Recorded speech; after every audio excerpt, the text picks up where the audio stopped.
You seemed comfortable out there. I'm sure you'll get your PPL in no time. There's a laptop in the...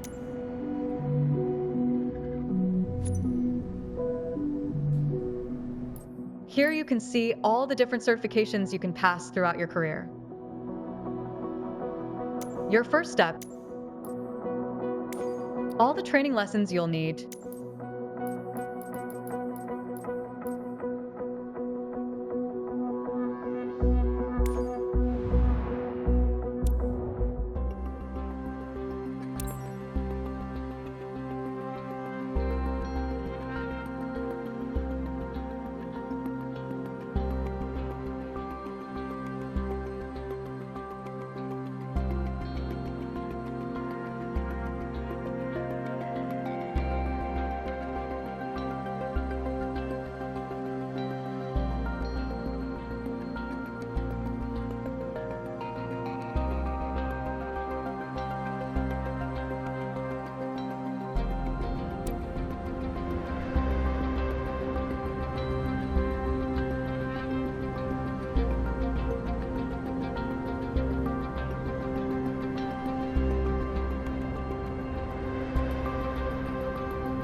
Let's take a moment to talk about taxiing.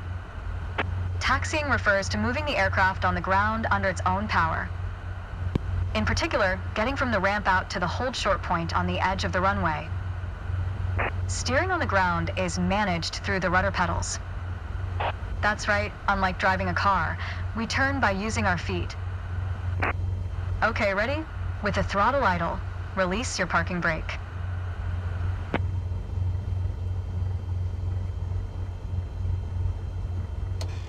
Okay. Now, gently increase throttle to get the aircraft moving.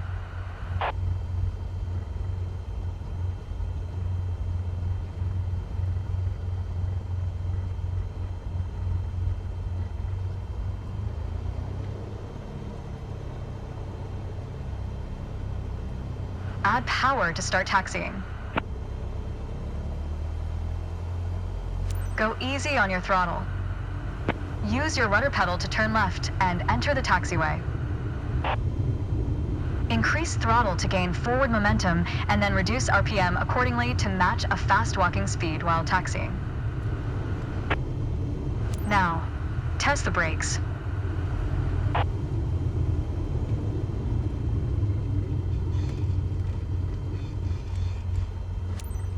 Good. Brakes checked. Taxi to the next exit, then come to a stop. Remember to control your speed with throttle and brakes. See the crossing in front of us. Stop before it, as if traffic was coming off the runway.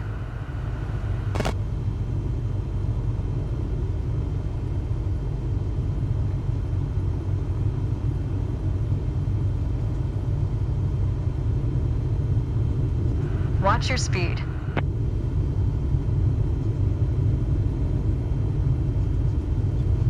Watch your speed. Unfortunately, one of your wheels crossed out of the taxiway. Taxi to the next exit, then come to a stop. Remember to control your speed with throttle and brakes. See the crossing in front of us. Stop before it, as if traffic was coming off the runway.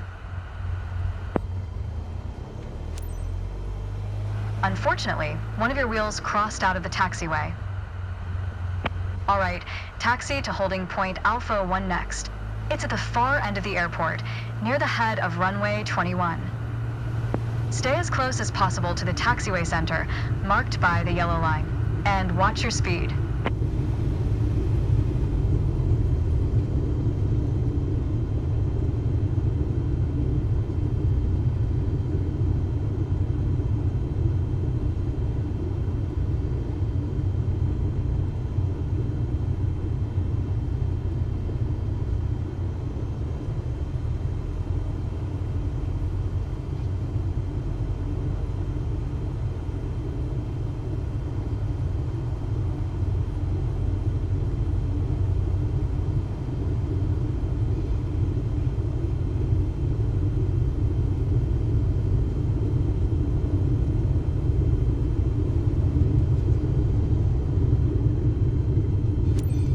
After the right turn, come to a stop before the hold short point, in prep for takeoff.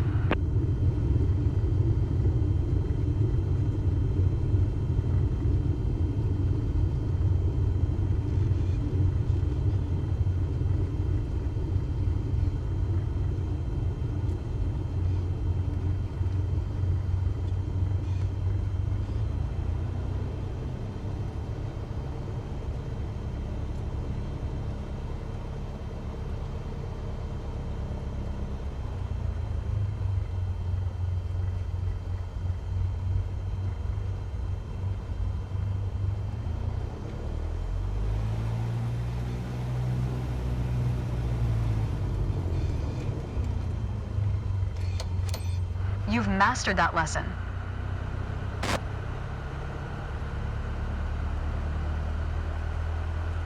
The next challenge will be to keep the aircraft under control while at full throttle for takeoff.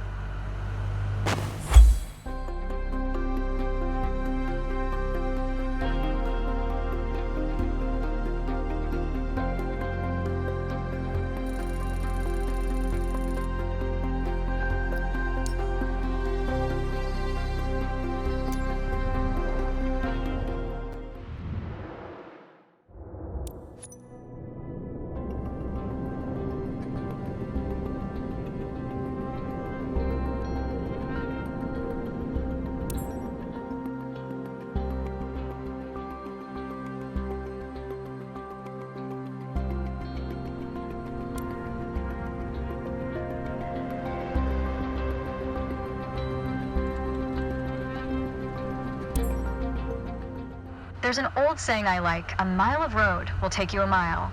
A mile of runway will take you anywhere. Taking off isn't hard, but there are a few key points to remember. First, we always take off into the wind, which won't be an issue on a calm day like today. Second, before we enter a runway, we always make sure it's clear. Check to the right to see if a vehicle is on the runway, and to the left to make sure no other planes are approaching.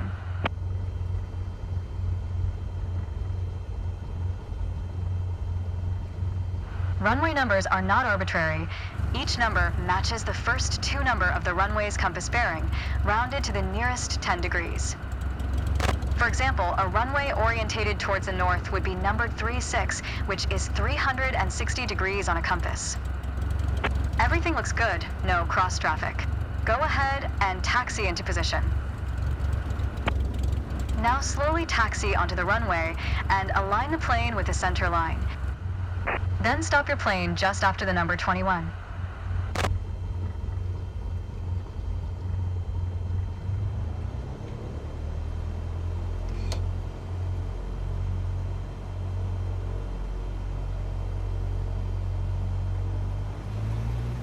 Let's position the plane for takeoff.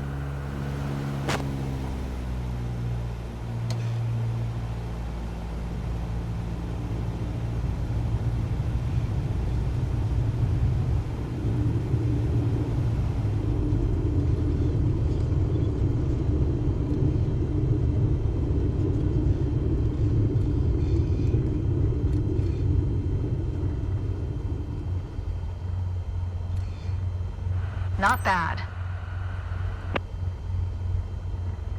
All right, let's do this. Apply full power, and I'll walk you through the takeoff as we go.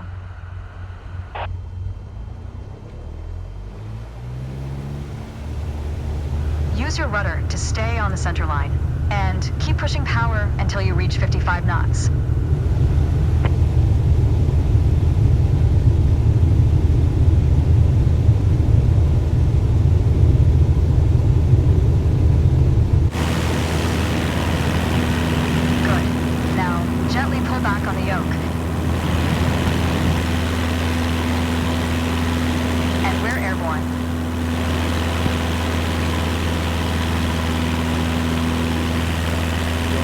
Top of your instrument panel, so it's a couple of inches above the horizon. That'll pitch us up and set a good climb altitude. Maintain 75 knots, and we'll reach our target altitude of 5,500 feet in no time. Focus on flying straight. Use your rudders to remove the left yaw plane as when climbing. You can see your current yaw input by looking at the MFD's slip skid indicator.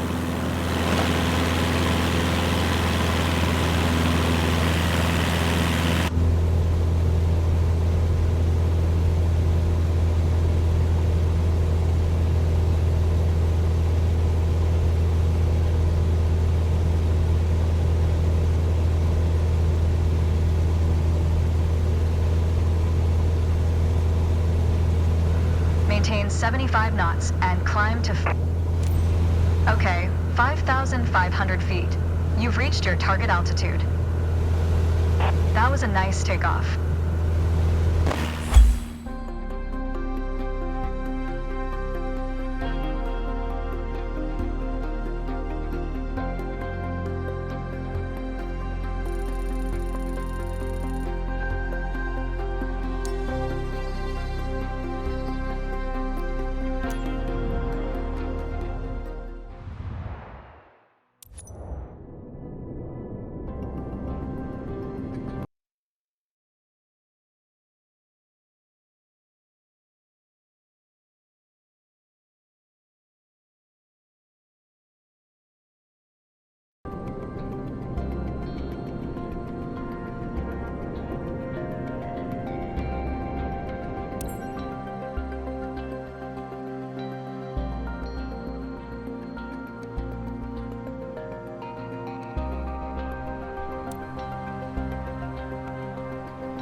For this landing exercise, I want you to focus on the yoke only.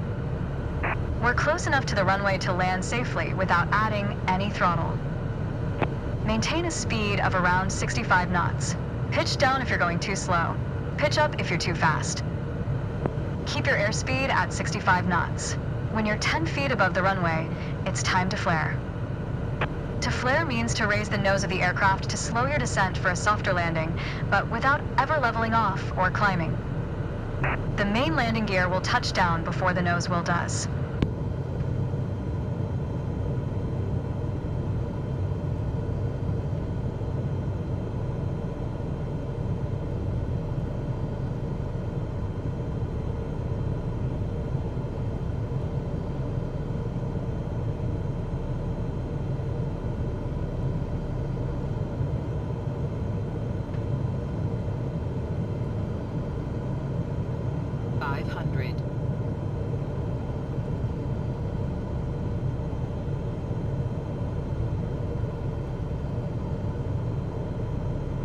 We're coming up on flare height. Resist the temptation to pull back. Now, focus on the end of the runway and pull back slightly on the yoke to aim the nose just above it. Nice. Now, apply the brakes progressively to slow us down and bring the plane to a stop. Use rudder pedals to stay on the center line.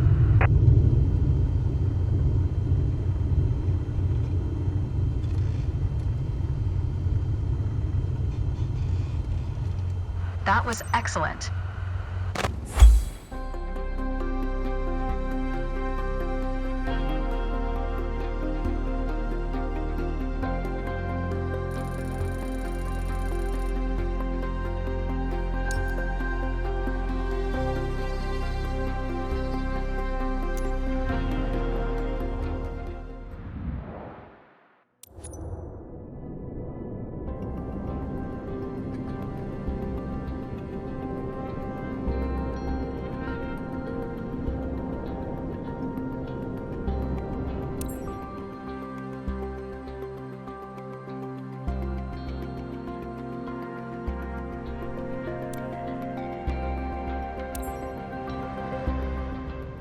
In the first part of this landing exercise, I want you to stay on the glide path by using the throttle.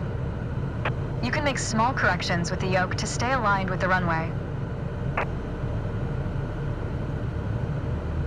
Smooth action on the throttle is key for remaining on the correct glide path. If you find yourself too high, reduce your power.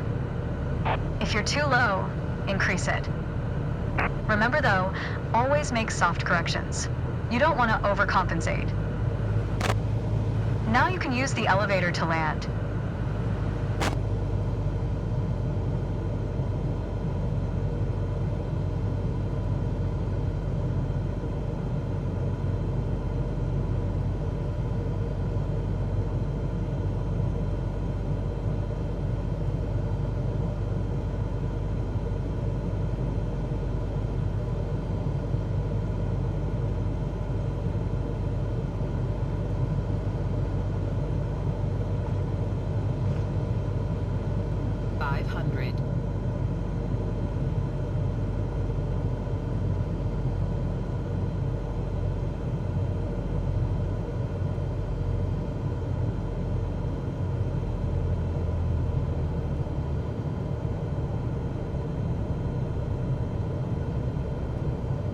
Reduce throttle to idle.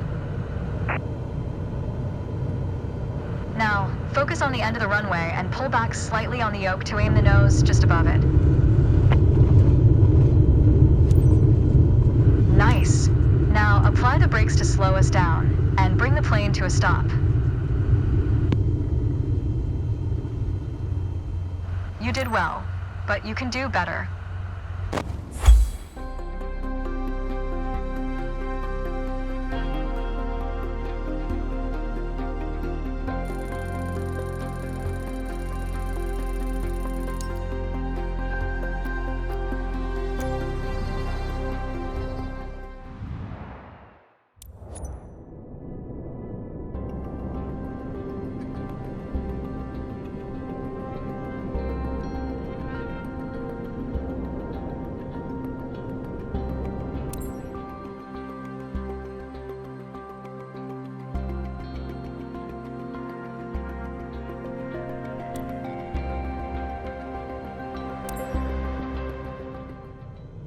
My first instructor used to say, the best part of flying is landing in one piece.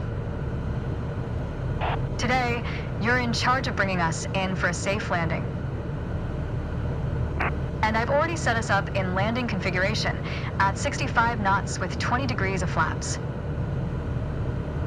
Keep your aim point on the runway threshold. When you're 10 feet above the runway, it's time to flare.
reduce throttle to idle.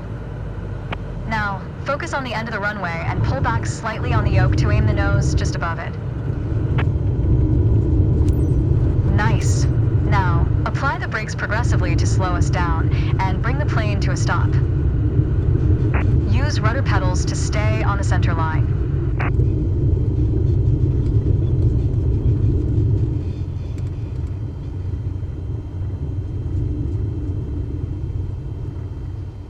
You did well, but you can do better. Keep in mind that approaching the runway at the right speed is key to a good landing.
Okay, we're currently flying on the downwind leg, at the standard traffic pattern altitude of 6,000 feet.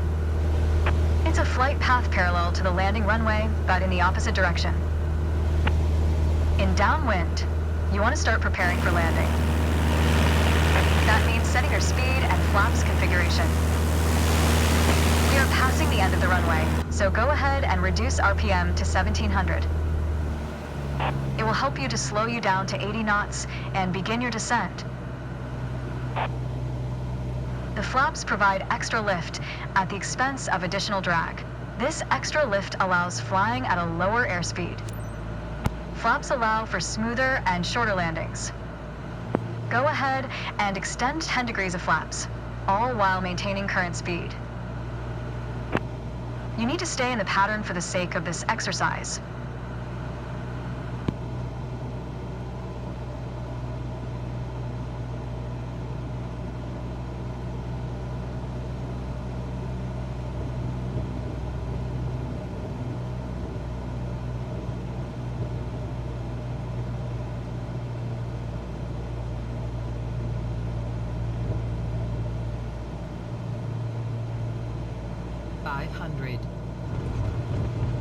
Stall. Stall. We will turn to the base leg when the end of the runway is at a 45-degree angle behind us.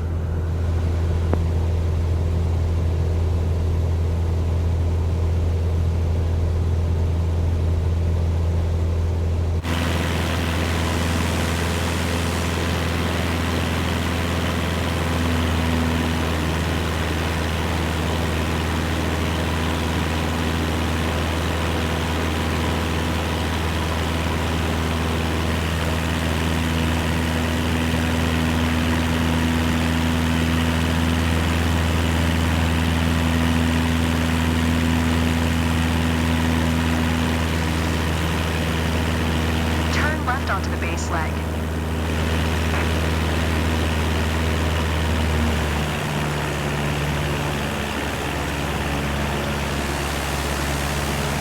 Stall. Stall.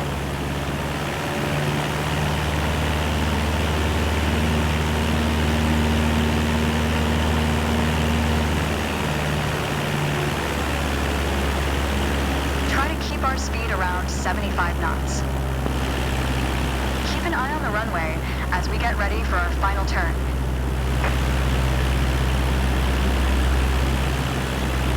Turn left onto final.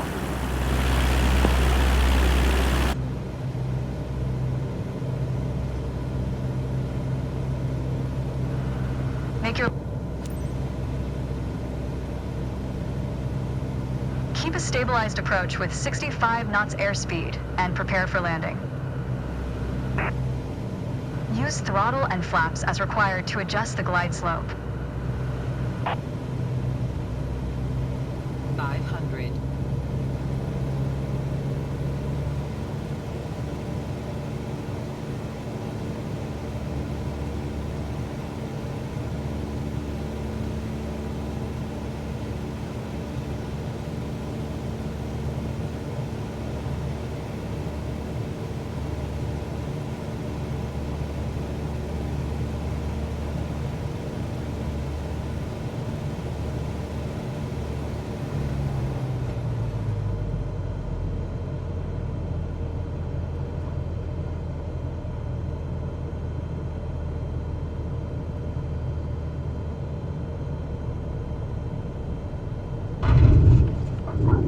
Apply the brakes and stop the plane.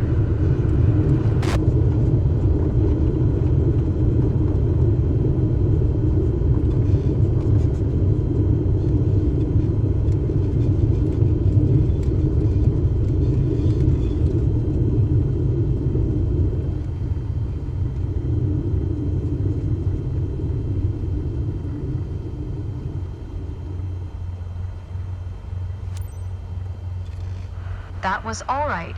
A little more practice will help your accuracy, though.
It's time. Your first solo flight. I'll be watching from the ground, in radio contact if you need me, but something tells me you won't. Your goal is to complete Sedona's left-hand traffic pattern on your own. Remember everything we covered in our previous sessions, and you'll be just fine. Good luck. See you on the other side.